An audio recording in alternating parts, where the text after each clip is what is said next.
Hey everyone, I'm Alexa. This is going to be the first update video in a series of videos I'm making all around my Achilles tendon rupture story. If you didn't check out the first video I made, make sure to do so. I'll link it somewhere over here. And I share basically what happened, like how I found myself in this injury in the first place, and just kind of initial things that I learned, as well as how I was feeling back then. Today is Friday, and I went and got my first ever MRI done on Monday, and I had a follow-up appointment just 48 hours later on Wednesday to go over the results with my doctor. So MRIs, I've never done one before. It's very interesting. MRI is a large machine that they stick you into, and then they take a bunch of photos of your body. It lasts for at least a half an hour, and you can't move, you gotta be still the whole time. You wear earplugs because it's super loud, and then once you're done, you wait an additional 48 hours to see the results. It's a very interesting experience. The doctor gave me a pamphlet on how to prepare for an MRI, and as someone who's never done one,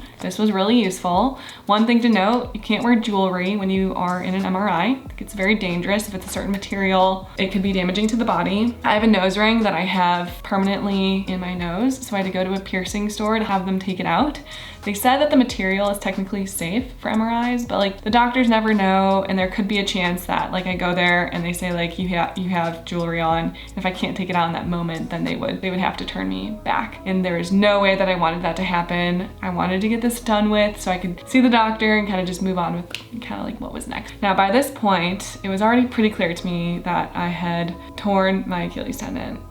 Everything else that I've done research on and learned about was pointing to that. It was more so how bad. Was it partial? Was it fully ruptured? That kind of thing. So because it was probably fully ruptured, I wanted to already start scheduling surgery to get it fixed, because I had already also decided that that was the route that I wanted to take. Of course, I wanted to follow up with my doctor, and if anything changed, I wouldn't have proceeded with it. But again, based off of the previous conversations around my age and my level of activity, because I play a lot of sports and I play competitively and I want to get myself back to that point, the recommendation was surgery. So I wanted to already start scheduling that out so I could get on it as soon as possible. Fast forward 48 hours, I had my doctor's appointment. I just wanted to throw this out there. I absolutely love my doctor. I wanted to go with a sports medicine doctor, obviously someone who's also an orthopedic surgeon, and I highly, highly recommend Dr. Paul Murphy and his team that are based here in La Jolla in San Diego. If you're in the area, they're the best. Just as an example, I actually didn't meet Dr. Murphy until Wednesday. The week prior, I had met his PA, who's also awesome. And I was telling her about how I was nervous about how I was getting married, about 5 or 6 months from now, and about would I be healed from my injury enough to be okay for my wedding and for my honeymoon. And so she must have told that to Dr. Murphy, because the very first thing he said to me was about the wedding and how they were gonna get me better and walking again, and even walking in heels down the aisle for my wedding. And so that was just so kind and nice, and that meant a lot to me. The MRI results show that there was that full rupture, no surprise. And I'll actually show the results here. It's kind of cool to see, but also not cool because it's my foot and it hurts, obviously, and I haven't been able to walk. So we just kind of started talking about that. He also wanted to look at my leg and my foot to see how I was feeling, and my foot has been in a lot of pain. It's been very stiff. And so he actually gave me some exercises to do over the next week as it was gonna lead up to my surgery to help loosen my leg up a little bit. I've been doing these exercises, which I'll show right now, every day, 3 times a day. Just kind of I'll put on a show and do it for 10 or 20 minutes just to loosen up that area. So Dr. Murphy left the room at that point so I could talk with the surgery scheduler for a little bit, and then he was gonna come back and we were gonna talk, and then I was kind of on my way. But I wanted to talk a little bit about all this paperwork that they gave me. I guess it's not a ton, but I found it really interesting and kind of intense. I've never had surgery before. I've technically got my wisdom teeth out before. It was probably 9 years ago. And I'm feeling a little nervous about it, but all this information is very helpful. Yeah. Talk a little bit about this document here, because this is about prepping the day before surgery. One thing is that they prescribe you painkillers, and they want to make sure that you have it before you return back from surgery so that it's already kind of with you, good to go and set. So I've got mine. You're also not allowed to eat or drink before your surgery, so you essentially have to fast for 12 hours.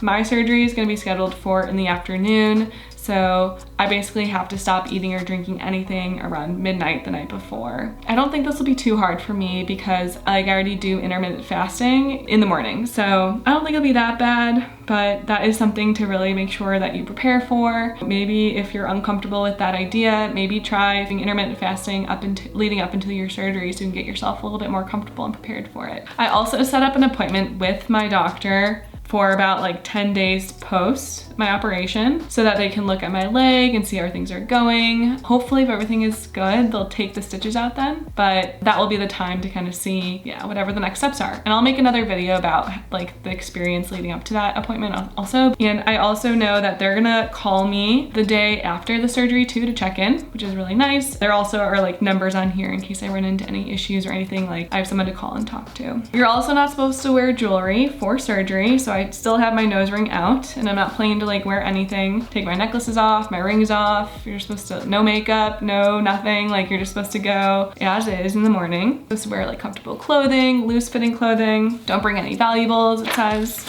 So they said that I need to show up an hour beforehand for prep and then you're in the surgery. I think it's like a half hour to an hour is how long it lasts. And there's an hour after surgery where you're still like unconscious and like waking up and all that. And so the whole procedure itself is kind of like a 3-hour thing. You have to have someone pick you up because you've been put under and you're gonna be woozy and stuff. So you have to schedule someone to be able to like be there with you after to like come and get you, take you home and all of that. Yeah, there's a little thing here about like nausea. It says have carbonated sodas or dry crackers that can help settle the stomach. I'll talk about that again in a little bit. They also gave me some paperwork to understand billing because I'm in the United States and there's insurance, understanding how much I owe, how much my company's gonna owe, like deductibles and like all the things. They did provide me with an estimate of what they thought the amount was gonna be. And then I actually had someone call me today from the surgery center with the exact amount. So I'm planning to pay that like before the surgery on the day of. So basically just like how I wrapped up the appointment at the doctor's office was I signed paperwork that I acknowledged that I understood the risk and the implications of the surgery. And Dr. Murphy came back and we just went through that together so I could ask any specific questions I might have about it. Oh, the last thing is before I left, they actually gave me my new boot. This is gonna be the boot that I'm gonna be wearing post-op. It has the different levers for pointing your foot up and down in different directions based off of the healing process. It's actually so comfortable. Like I'm so glad I got it already. It's much higher than the other one and it is more, you know, it's like this is a boot that's actually for injuries like mine. So the other one was kind of just like a standard one I found on Amazon. So I've been wearing it all day, every day. I only take it off for doing my exercises and for sleeping. I believe I'll be wearing it to bed soon, you know, post-op. But right now I've been taking it off just to give my foot a little bit of breathing room.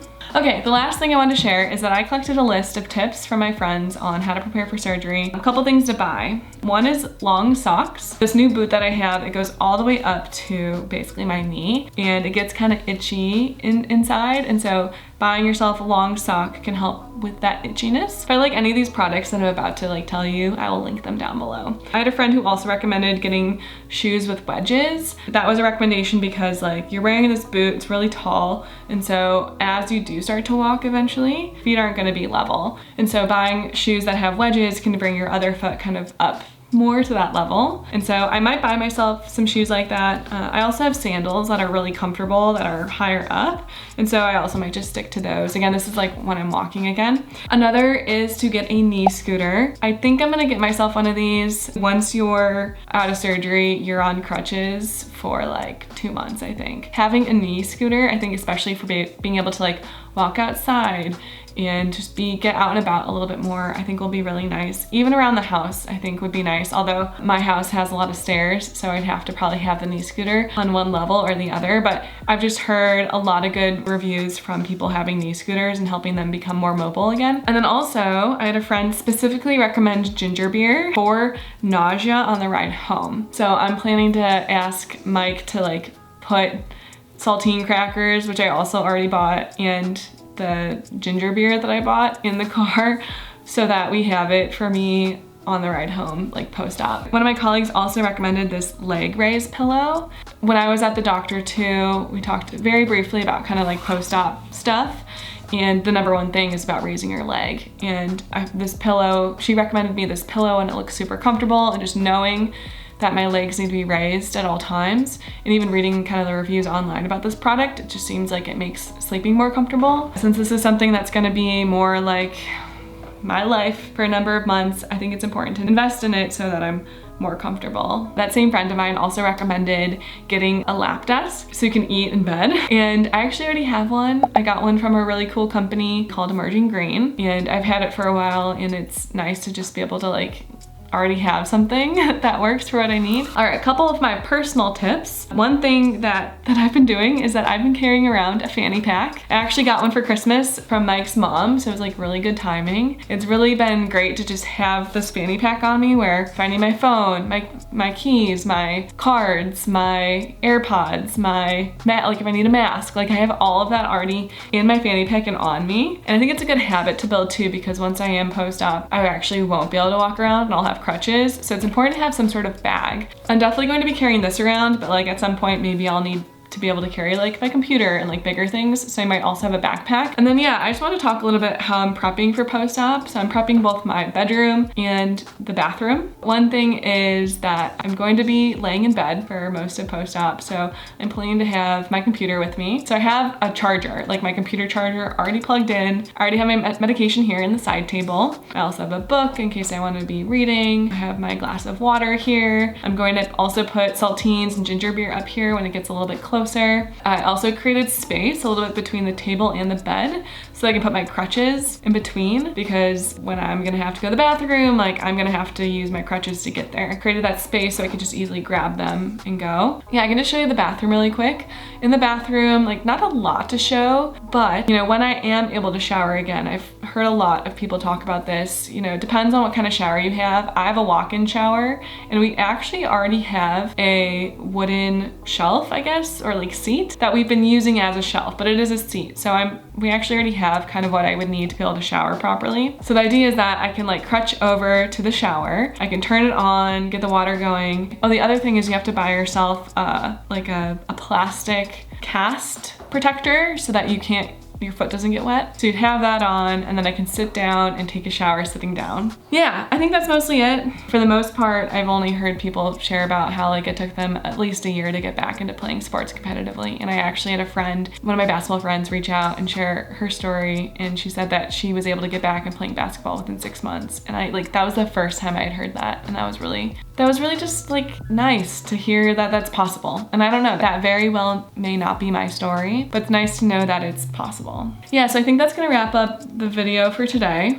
That was a lot. You know, if you just got this injury yourself, you know, my heart is with you. I feel for you. I've had so many questions over the last couple weeks and been doing a lot of research and looking into it. So I feel better now that I have information. And so my hope is with this video and the videos to come that it can be a resource for you as, you know, you go through your own recovery journey. If you have any questions or thoughts or want to chat, feel free to leave me a comment below and I'll do my best to get back to you. And then subscribe to my YouTube channel if you're interested in following along for this video series. I also make videos on here usually about design, careers in tech, working remotely. I live in San Diego, so there's some content around like what it's like living in San Diego. So would love for you to be a subscriber. And if this video was useful, don't forget to give it a like. Helps me understand if what I'm doing is helpful. That's gonna be all for now though, so hope to see you in that next video.